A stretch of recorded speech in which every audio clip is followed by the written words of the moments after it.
Bom dia para você. Louvado seja o nome de Deus, porque pela graça e poder do Senhor estamos juntos outra vez. Nosso assunto de hoje é um dos mais especiais que nós já estudamos.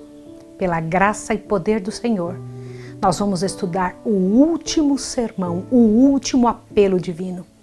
Há 6.000 anos o Senhor tem mandado mensagens e tem pregado ao seu povo. Mas hoje você vai conhecer qual será o último, qual tem sido o povo que Deus tem preparado para pregar este último sermão ao mundo. Hoje você vai conhecer o conteúdo dessa mensagem. Vamos orar juntos? Senhor Deus, bendito seja o teu nome, por nos avisar antes que aconteça, por nos envolver na tua obra, por estar conosco nessa grande missão. Abençoa essa pessoa que está ouvindo, que ela faça parte, Senhor, enviando avante para todas as pessoas, como bom missionário, estas mensagens, Senhor Deus, de pregação a tempo e a fora de tempo. Em tuas mãos entrego, Senhor, em nome de Jesus, a responsabilidade de pregar agora, pedindo o teu Santo Espírito, em nome de Jesus. Amém. O seu programa A Tocha está começando.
Vi descer do céu outro anjo que tinha grande poder, e a terra foi iluminada com a sua glória. E clamou fortemente, dizendo com grande voz: Caiu, caiu a grande Babilônia, e se tornou morada de demônios e coito de todo espírito imundo, e coito de toda ave imunda e aborrecível. E ouvi outra voz do céu que dizia: Sai dela, povo meu, para que não sejais participantes dos seus pecados e para que não incorras nas suas pragas. Apocalipse 18, 2 e 4. Esta passagem indica um tempo em que o anúncio da queda de Babilônia, conforme foi feito pelo segundo anjo do capítulo 14 do Apocalipse, deve repetir-se com pregação adicional das corrupções que têm estado a se introduzir nas várias organizações que constituem Babilônia, desde que essa mensagem foi pela primeira vez proclamada no verão de 1844. Descreve-se aqui uma terrível condição do mundo religioso. A cada rejeição da verdade, o espírito do povo se tornará mais duro, mais obstinado o coração, até que fique entrincheirado em audaciosa incredulidade. Em desafio às advertências que Deus deu, continuarão a pisar a pés um dos preceitos do Decálogo, até que sejam levados a perseguir os que têm como sagrado. Cristo é desprezado com o desdém que se lança à sua palavra e a seu povo.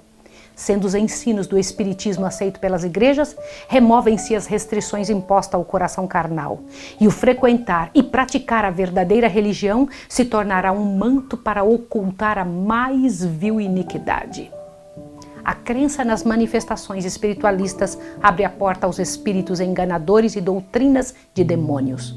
E assim a influência dos anjos maus será sentida nas igrejas. A respeito de Babilônia, no tempo referido nesta profecia declara-se: os seus pecados se acumularam até ao céu, e Deus se lembrou da iniquidade dela. Apocalipse 18, 5. encheu a medida de sua culpa e a destruição está a ponto de cair sobre ela. Mas Deus ainda tem um povo em Babilônia. E antes de sobrevirem seus juízos, estes fiéis devem ser chamados a sair para que não sejam participantes dos seus pecados e não incorram nas suas pragas. Aí está a razão do movimento simbolizado pelo anjo descendo do céu, iluminando a terra com sua glória e clamando fortemente com grande voz, anunciando os pecados de Babilônia. Em relação com a sua mensagem, houve a chamada: sai dela, povo meu. Estes anúncios, unindo-se à mensagem do terceiro anjo, constituem a advertência final a ser dada aos habitantes da terra. Terrível é a crise para a qual caminha o mundo. Os poderes da terra, unindo-se para combater os mandamentos de Deus, decretarão que todos, pequenos e grandes, ricos e pobres, livres e servos, Apocalipse 13:16, se conformem aos costumes da igreja pela observância do falso sábado. Todos os que se recusarem a conformar-se serão castigados pelas leis civis e declarar-se finalmente serão merecedores da morte. Por outro lado, a lei de Deus que ordena o dia de descanso do Criador exige obediência e ameaça com a ira divina todos os que transgridem os seus preceitos. Esclarecido assim o assunto, quem quer que pise a lei de Deus para obedecer a uma ordenança humana, recebe o sinal da besta, aceita o sinal de submissão ao poder a que prefere obedecer em vez de Deus.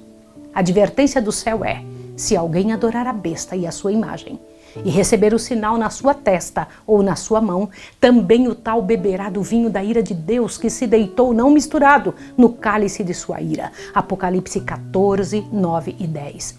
Mas ninguém deverá sofrer a ira de Deus antes que a verdade se lhe tenha apresentado ao espírito e consciência e haja sido rejeitada. Há muitos que nunca tiveram oportunidade de ouvir as verdades especiais para esse tempo. A obrigatoriedade do quarto mandamento nunca lhes foi apresentada em sua verdadeira luz. Aquele que lê todos os corações e prova todos os intuitos não deixará que pessoa alguma que deseje o conhecimento da verdade seja enganada quanto ao desfecho da controvérsia. O decreto não será imposto ao povo cegamente. Cada qual receberá esclarecimento bastante para fazer inteligente a sua decisão. Eu vou ler um pedaço para você do que o grande conflito fala sobre esta questão relacionada ao sábado. Observe, por favor. O sábado será a pedra de toque da lealdade, pois é o ponto da verdade especialmente controvertido. Quando sobrevier aos homens a prova final, irá ser traçada a linha divisória entre os que servem a Deus e os que não o servem. Ao passo que a observância do sábado espúrio, o domingo, em conformidade com a lei do Estado, contrária ao quarto mandamento, será uma declaração de fidelidade ao poder que se acha em oposição a Deus. É a guarda do verdadeiro sábado em obediência à lei divina, uma prova de lealdade para com o Criador. Entende o que você acabou de me ver ler, de ler também no seu livro? O Senhor Deus deixa claro para nós essa situação. Observe o que eu preciso lhe dizer. Adorar ao Senhor no dia que os homens inventaram para ser guardado o domingo é honrar aos homens que fizeram esta lei. É honrar a igreja que apoia e que pede para que isso seja feito. É honrar ao inimigo de Deus. Honrar ao quarto mandamento conforme Deus pede é honrar ao Deus do céu. E essa é a grande escolha da sua vida e da minha vida. Ao passo que uma classe, aceitando o sinal de submissão aos poderes terrestres, recebe o sinal da besta, a outra, preferindo o sinal da obediência à autoridade divina, recebe o selo de Deus. Até aqui, os que apresentavam as verdades da mensagem do terceiro anjo foram muitas vezes considerados como simples alarmistas. As suas predições de que a intolerância religiosa alcançaria predomínio nos Estados Unidos, de que a igreja e o Estado se uniriam para perseguir os que guardam os mandamentos de Deus, foram declaradas sem fundamentos e absurdas. Afirmou-se confiantemente que esse país jamais se poderia tornar outro que não o que tem sido, defensor da liberdade religiosa. Mas ao ser a questão da obrigatoriedade da observância do domingo amplamente agitada, vai ser percebido o fato, há tanto tempo duvidado e descrito, a terceira mensagem produzirá um efeito que antes não seria possível produzir. Em todas as gerações, Deus tem enviado seus servos para repreender o pecado, tanto no mundo como na igreja. Mas o povo deseja que lhes fale coisas agradáveis e a verdade clara e pura não é aceita. Muitos reformadores, ao iniciarem seu trabalho, decidiram-se a exercer grande prudência ao atacar os pecados da igreja e da nação. Esperavam, pelo exemplo de uma vida cristã pura, fazer voltar o povo às doutrinas da Bíblia. Mas o Espírito de Deus veio sobre eles, assim como viera sobre Elias, impelindo a repreender os pecados de um rei ímpio e de um povo apóstata. Não podiam conter-se de pregar as claras afirmações das Escrituras Sagradas, doutrinas que tinham sido relutantes em apresentar.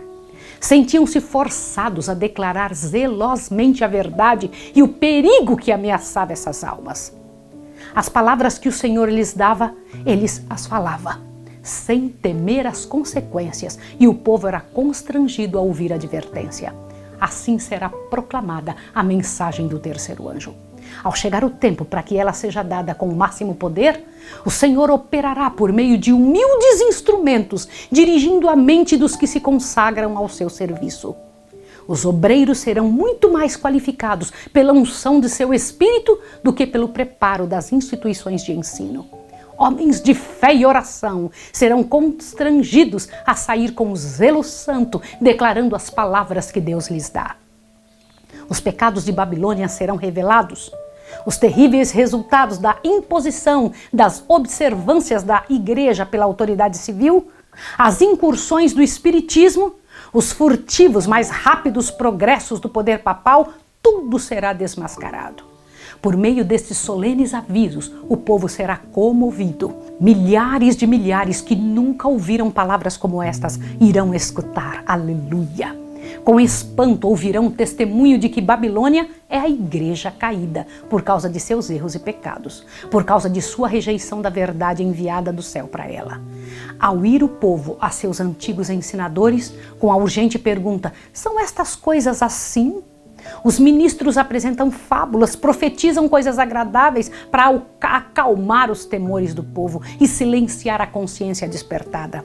Mas vendo que muitos se recusaram a satisfazer-se com a mera autoridade dos homens, pedindo um claro "assim diz o Senhor", o ministro popular, semelhante aos fariseus da antiguidade, cheio de ira por ser posto em dúvida a sua autoridade, denunciará a mensagem como sendo de Satanás e agitará as multidões amantes do pecado para falar mal e perseguir aqueles que proclamam estas verdades. Quando a controvérsia se estender a novos campos, e sendo a atenção do povo chamado para a lei de Deus pisada a pés, Satanás entrará em ação. O poder que acompanha a mensagem apenas enfurecerá os que a ela se opõem. O clero empregará esforços quase sobre-humanos para excluir a luz, receoso de que ilumine seus rebanhos. Por todos os meios ao seu alcance, irão se esforçar por evitar todo o estudo desses assuntos vitais. A igreja apelará para o braço forte do poder civil e nessa obra irão se unir romanistas e protestantes. Ao tornar-se o movimento em prol da imposição do domingo mais audaz e decidido, será invocada a lei contra os observadores dos mandamentos. Serão ameaçados com multas e prisões, e alguns se oferecerão posições de influência e outras recompensas e vantagens, com suborno para que renunciem à sua fé. Mas sua perseverante resposta será: mostrai-me pela palavra de Deus o nosso erro, a mesma que foi apresentada por Lutero sobre idênticas circunstâncias. Os que forem citados perante os tribunais defenderão corajosamente a verdade, e alguns que os ouvirem serão levados a decidirem aguardar todos os mandamentos de Deus. Assim a luz chegará a milhares que de outra maneira nada saberiam destas verdades. Isso é tremendo, meu Deus, que coisa grandiosa. A conscienciosa obediência à palavra de Deus será considerada rebeldia. Cegado por Satanás, O pai exercerá aspereza e severidade para com o filho crente. O patrão ou patroa oprimirá o empregado que observa os mandamentos. A afeição será alienada. Filhos serão deserdados e expulsos do lar. Cumprir-se-ão literalmente as palavras de Paulo. Todos os que quiserem viver piamente em Cristo Jesus padecerão perseguições. 2 Timóteo 3,12. Como os defensores da verdade se recusem a honrar o descanso dominical, alguns deles serão lançados na prisão, exilados e outros tratados como escravos. Para a sabedoria humana, tudo isso parece agora impossível, mas ao ser retirado dos homens o Espírito de Deus, o qual tem poder de reprimi-los, e ao ficarem eles sob o governo de Satanás, que odeia os preceitos divinos, hão de acontecer coisas estranhas. Quando o temor e o amor de Deus são removidos, o coração pode tornar-se muito cruel.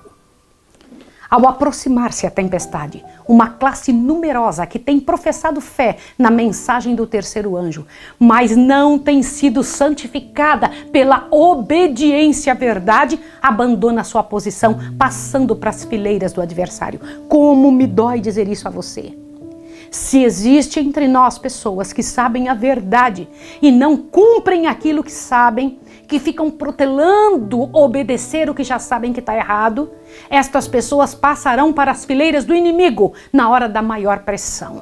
Sob pressão nós sabemos quem é a pessoa. Fica firme pelo que é reto ou dá um jeitinho. Isso é muito sério, irmãos, isso é seríssimo. E você tem que parar para pensar isso.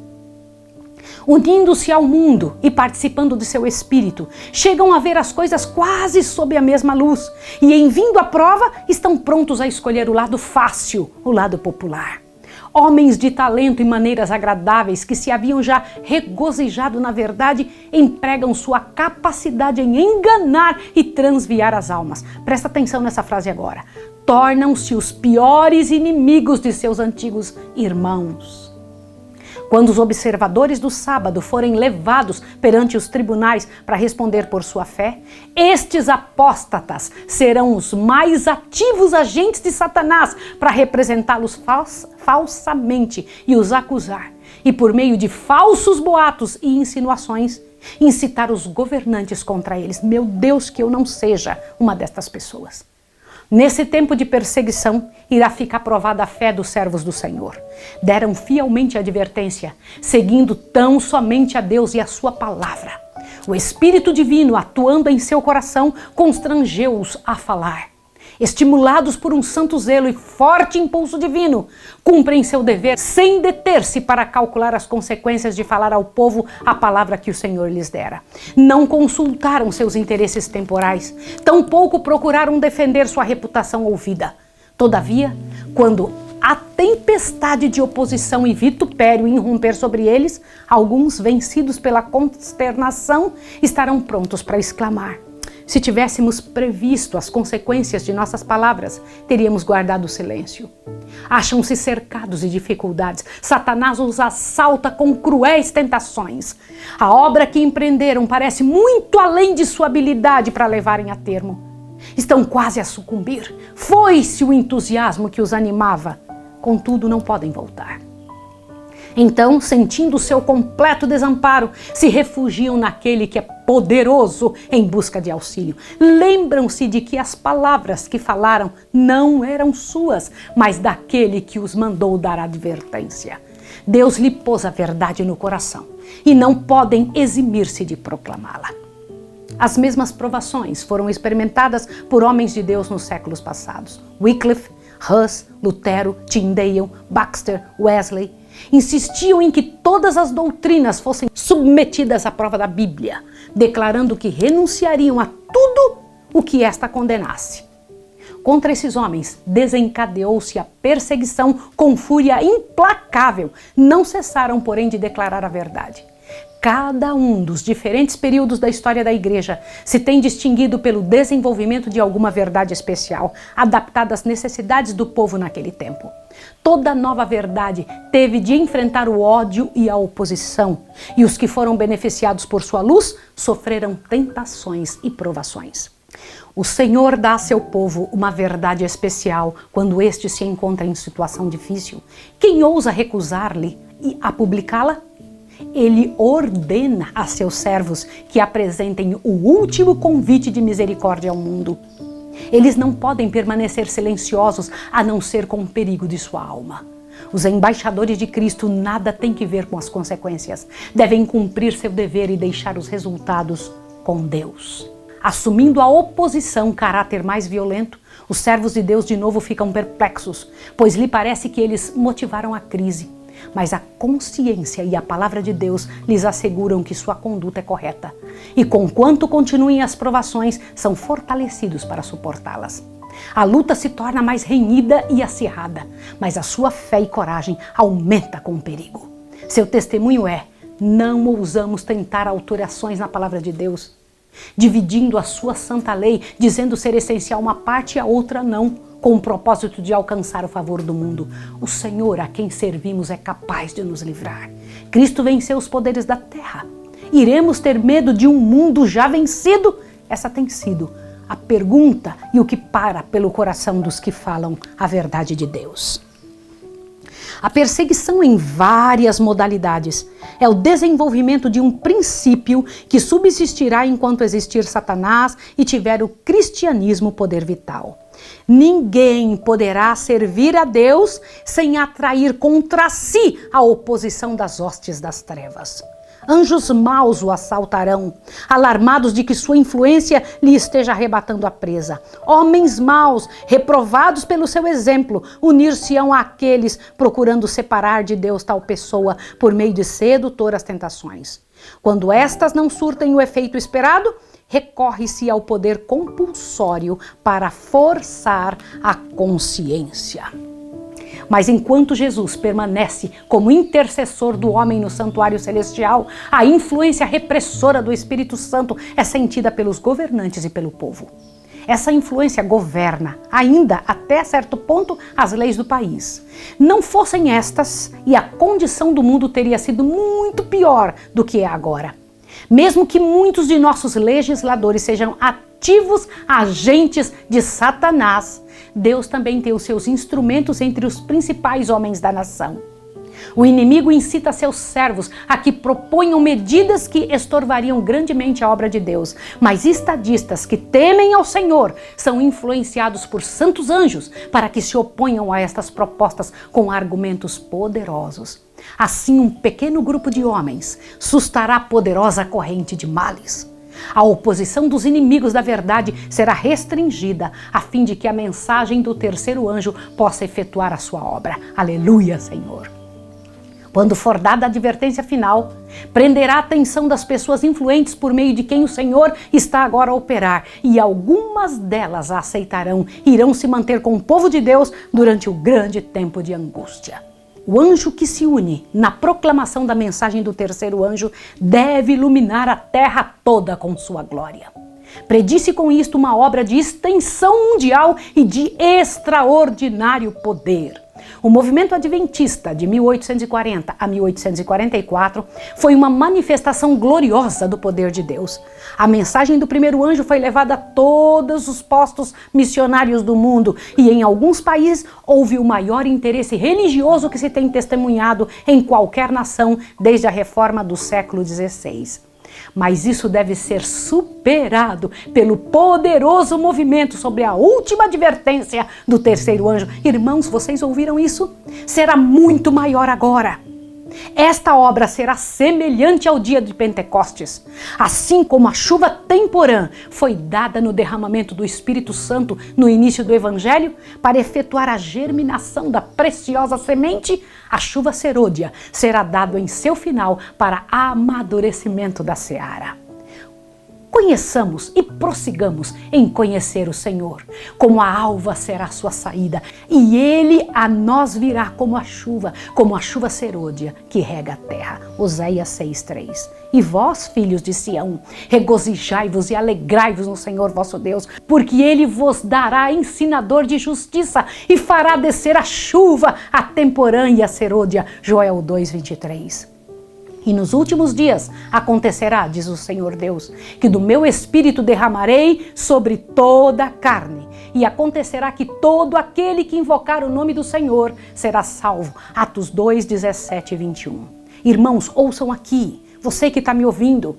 O Senhor Deus acabou de prometer, através destes versos que você leu comigo agora, que Ele vai derramar o Espírito Santo em quantas pessoas? Em toda a carne, todas as pessoas do mundo, todos os que estão na cadeia, lá na Ásia, na Rússia, na África, no Brasil todo, nos Estados Unidos, em todos, porque eles terão que decidir, e nós só conseguimos decidir com a obra do Espírito Santo, mas será a última vez que o Espírito Santo será lançado, nenhuma vez mais, irmão. Então aproveitemos agora, eu não estou dizendo isso só para você, a oportunidade que temos agora de apresentar isso para a nossa família. Ao apresentar isso para as pessoas, elas estão sendo tocadas pelo Espírito de Deus, mas precisa que alguém fale dessa verdade, apresente essa verdade, apresente a eles isto.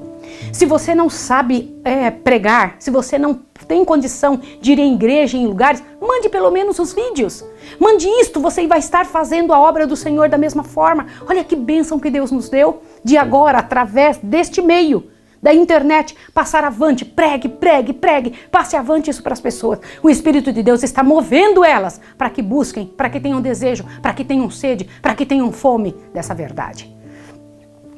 A grande obra do Evangelho não deverá encerrar-se com menor manifestação do poder de Deus do que a que assinalou o seu início. As profecias que se cumpriram no derramamento da chuva temporã no início do Evangelho devem novamente cumprir-se na chuva serôdia no fim do mesmo. Eis aí os tempos do refrigério que o apóstolo Pedro esperava quando disse: arrependei-vos, pois e convertei-vos, para que sejam apagados os vossos pecados, e venham assim os tempos de refrigério pela presença do Senhor, e envie Ele a Jesus Cristo. Atos 3, 19 e 20. Aleluia!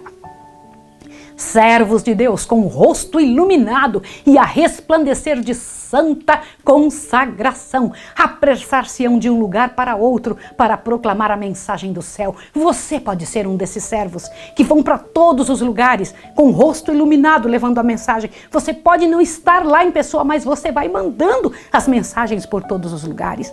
Por milhares de vozes em toda a extensão da terra será dada a advertência. Acontecerão prodígios, os doentes serão curados e sinais e maravilhas seguirão os crentes. Satanás também opera com prodígios de mentira, fazendo até mesmo descer fogo do céu à vista dos homens. Apocalipse 3:13. Você sabia disso? Que Satanás vai estar de um lado fazendo milagres e do outro lado, como você acabou de ler junto comigo, também os servos de Deus vão estar fazendo milagres. Assim os habitantes da terra serão levados a decidir-se. A mensagem há de ser levada não tanto por argumentos, como pela convicção profunda do Espírito de Deus. Os argumentos foram apresentados, a semente foi semeada e agora brotará e frutificará. As publicações distribuídas pelos missionários têm exercido sua influência. Todavia, muitos que ficaram impressionados foram impedidos de compreender completamente a verdade ou de lhe prestar obediência. Agora, os raios de luz penetram por toda parte e a verdade é vista em sua clareza. E os leais filhos de Deus cortam os laços e as algemas que os têm retido. Irmãos, o que é isso? Isso é a operação do poder do Espírito do Senhor. O Espírito do Senhor moverá o mundo e as pessoas vão tomar uma decisão e vão cortar todos os laços que os une com aqueles que estão dizendo: não faça, não vai atrás da Bíblia, não siga. Eles terão que tomar uma decisão. Laços de família, relações na igreja são impotentes para os deter agora. A verdade é mais preciosa do que tudo mais. Apesar das forças arregimentadas contra a verdade, grande número se coloca ao lado do Senhor. Aleluia! Bendito seja o nome do Senhor. Quando eu paro para pensar nessa oportunidade que estamos tendo, de observar estas coisas, de nos envolvermos nessas verdades, de fazermos disso, da palavra de Deus, destas verdades a nossa pregação, eu digo: Senhor, me envolva no último convite, no última pregação que o Senhor vai dar ao mundo condenado. No próximo capítulo, nós vamos estudar o capítulo 39, que diz: aproxima-se o tempo de angústia. Não falte, eu quero estar com você amanhã. Eu vou orar para que você tenha coragem de se envolver no último convite que Deus vai fazer ao mundo. Santo Deus e amado Pai, abençoa essa pessoa que acabou de ouvir. Dê forças para ela, organiza a vida, Senhor, faça o que for preciso, mas que ela tenha coragem, Senhor, de largar as coisas que estão impedindo e se envolver pela última vez na história da Terra, na única coisa que vale a pena, estar do teu lado e abrir a boca a favor de tua verdade. Em nome de Jesus. Amém. Que Deus abençoe você e até amanhã.